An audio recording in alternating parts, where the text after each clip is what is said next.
When I saw you guys suggesting this video, my first thought was, wow, how did I forget this one already? My second thought was, I've got to do this like right now. So I did. I guess there's no reason to tell you guys that though. Today we're going to Jamaica to look at some truly unique and bone-chilling stories that you will not forget in a hurry. Trust me. My name is Danny Burke and this is the top 10 scary Jamaican urban legends. Starting off at number 10 now, we have duppies. This is a word of Jamaican origin meaning ghost or spirit. They are generally regarded as evil, coming out to haunt people at night. They've been seen by many Jamaicans and come in a number of different forms, some of which we will be discussing later. A duppy is regarded as a powerful being that can visit at any time of the day or night and cause havoc or pain to invoke maximum fear in their chosen victim. They are often the soul of a dead person that can take on human or animal form and sometimes even appear as a bull-like creature bound in chains. Many people fear that when their enemies die they will come back to haunt them as a duppy.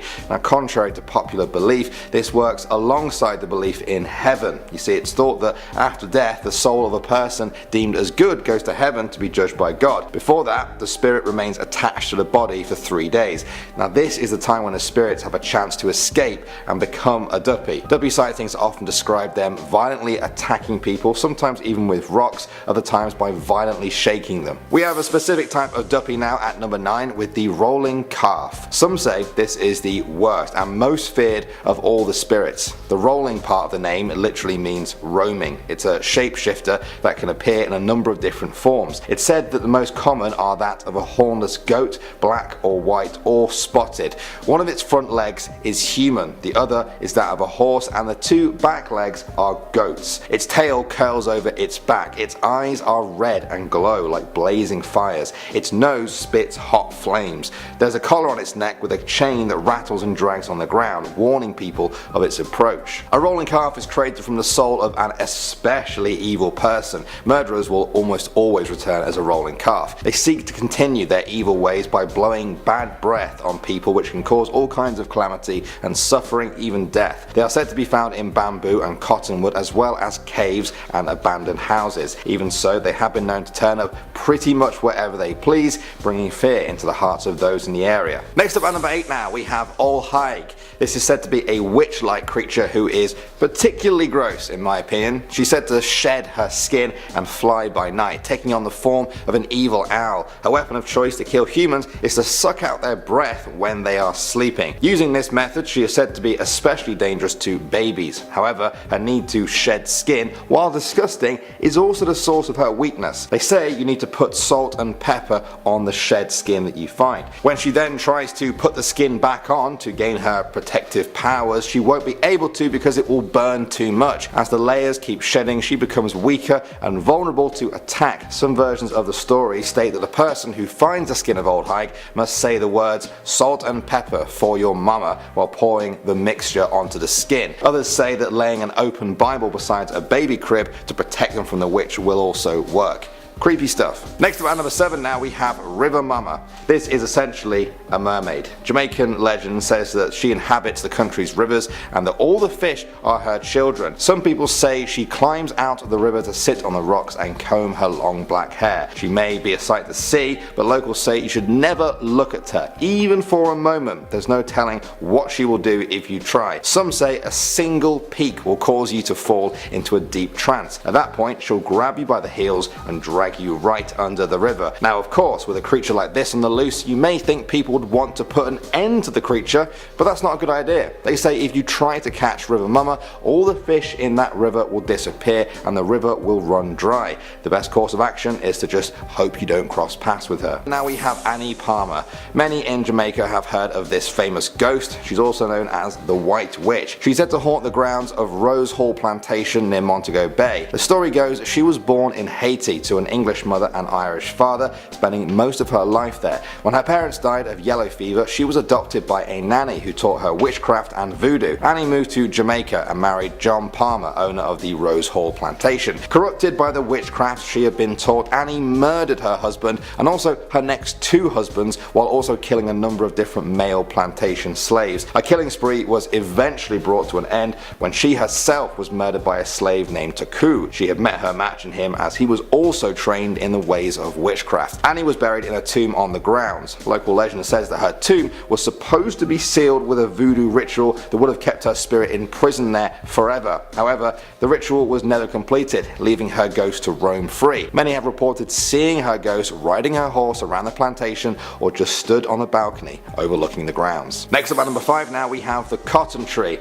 Many Caribbean countries have spiritual stories linked to cotton trees. In Jamaica, some believe that cotton trees are the resting place of spirits of the dead, particularly its roots and branches. Many of the duppies we talked about earlier in the video are said to call a cotton tree their home. The belief is so prevalent that some people have refused to cut down silk cotton trees for fear of releasing the spirits inside. There was even a case in Guyana of a highway being split into 2 lanes during construction in order to avoid a sacred cotton tree there and not release its spirits. Moving on to number 4 now, we have the legend of Lover's Leap. In the 18th century there were 2 slave lovers named Mizzy and Tunky. Legend says that the slave master there took quite a liking to the girl. He intended to break them up and so showered her with gifts. In a bid to have her for himself, he arranged for her lover to be sold off to another estate. However, their love was too strong. One night they fled from the plantation. Eventually though, their captors caught up with them and chased them to the edge of a large cliff. After a few moments they made up their minds and knew what they wanted to do. Rather than face being caught and separated again, the pair chose to end their lives by jumping off the cliff together. Forevermore, that spot was named Lover's Leap in dedication to their love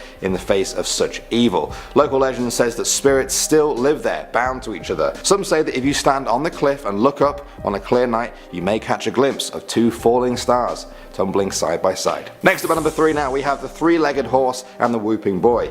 This one's kind of a combo, don't say I never treat you guys. The 3-legged horse is another kind of duppy that many Jamaicans know about. As you can probably gather from the name, this spirit takes the shape of a horse with 3 legs. However, despite missing a leg, it can run faster than any horse you've ever seen. It kills its victims by blowing hot air on them. It roams the Jamaican countryside and can be seen by moonlight, striking fear into the hearts of witnesses. However, there are some ways to fight it and not be killed. Firstly, it will never attack you in the dark. It needs moonlight or artificial light to be able to attack you, so the darker the better. If you do find yourself being attacked in the light though, trees are your friend. It's said that the 3-legged horse cannot attack you if you climb up a tree. Only one being in the whole world can ride the 3-legged horse, and that is the whooping boy. He's another duppy which takes the form of a boy with long hair and red eyes. He also kills by breathing hot air on people. He gets his name from the wild whooping sounds that he cries out while wandering at night or riding the 3-legged horse. They're quite scary alone, terrifying when together. Moving on to number 2 now, we have the Flatbridge Horror. Accidents happen, but when they keep happening in the same spot, it does raise some eyebrows. Flatbridge is one of those places. Over the years it's seen a number of people die, far more than there should be. Some put it down to the bridge's poor condition, but there are many who blame the duppies. They say the spirits of those who died constructing the bridge now haunt it. They're the ones to blame for all the accidents and vehicles pulled into the river. They say when the water turns the colour of a green lizard, the duppies are going to pull someone in soon. Others say it's the work of mermaids who live in a bottomless hole just below the bridge. Many believe that the mermaids are the reason each attempt to build a ridge along the bridge has failed. However, there is some good to their story. Legend says that they can point the way to a gold table that lies in the water under the bridge. It surfaces on the hottest days at noon in the river. Perhaps the most recent story to come from this bridge happened in 2016 when a car plunged off it, killing 6 people. Shane Harris was a 19-year-old survivor. He said that when the car was in the water, he couldn't find a way out. Then he saw a bright white light, brighter than anything he'd seen before, and out of that light came a hand. He grabbed the hand, and when he opened his eyes, he was on the surface. He said that just before the crash, they were talking about the legendary tale of the mermaid. And finally, number 1 now, we have the man from the picture. This story was posted by a woman to a forum, and it goes like this. One hot summer night, she was cooling off by the window that had a side passage to her house which was secured by a metal grill. Nobody should be able to get in. She went to bed as normal, but then suddenly woke up from her sleep. She looked out of that same window, and there, standing, was a tall, elderly man. He had a stern look on his face. His hands were folded behind his back. He looked very real, but also kind of not at the same time. She stared at him for what felt like forever, until eventually she threw her sheet over her head and lay there trembling until finally falling asleep. She woke up the next morning and rushed to tell her grandmother what she had seen. She hadn't even finish before her grandmother said, "Oh, you saw Jack last night?" She asked who Jack was. The grandmother went to look for something. She came back a few minutes later with a picture in her hand. In the picture, there was a tall man who looked exactly the same as the man she had seen the night before at the window. She broke down in tears. It was her first ghost experience. She later found out that Jack was actually her great-grandmother's father, and he was buried near the house on some family land. She said she never forgot the image of the man she woke up to standing at the window. Well, thank you, Jamaica, for such interesting and really creepy stories. I loved how unique they were too. Some of those are totally unique to Jamaica. I like that. We should try and do some more unique countries next. Do you guys know any countries whose scary stories are different to everyone else's? Let me know. Thanks for watching. I'm Danny Burke, and I will see you all in the next video.